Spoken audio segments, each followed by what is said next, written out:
Jae-in, President Moon's top security advisor, led the South Korean delegation. The South and North agreed to hold an inter-Korean summit on September 18th to 20th for 3 days and 2 nights in Pyongyang, and to hold high-ranking working-level talks early next week at Pyongyang to discuss protocol, security, communications, and media coverage as part of preparations for the summit. Chung said Kim wished to denuclearize and end hostilities with Washington before 2021, adding that the North Korean leader's faith in U.S. President Donald Trump was unchanged, something the U.S. president thanked Kim for on Twitter.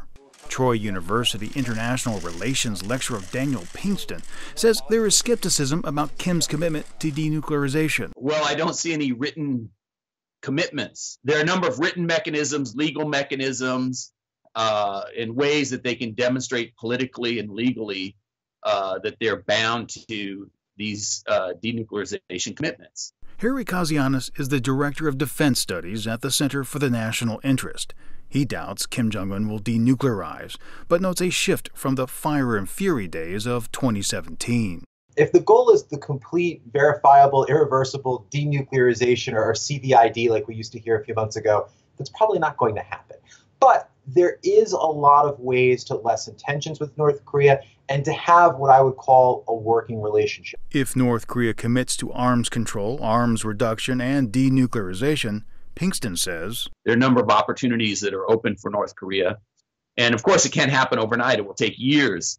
The 1950-53 Korean War ended with an armistice and not a peace treaty, leaving the peninsula technically still at war.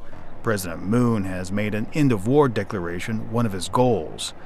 At the United Nations General Assembly in late September, South Korea will seek a trilateral summit or possibly a four-nation meeting that includes China to declare a formal end to the conflict. Kazianis doesn't think such an announcement is likely, but he said that doing so at some point, we're basically all agreeing that the war is over. If at that point Kim Jong Un still will not budge on denuclearization, I think you have an understanding that he's never going to do it. Steve Miller, VOA News, Washington.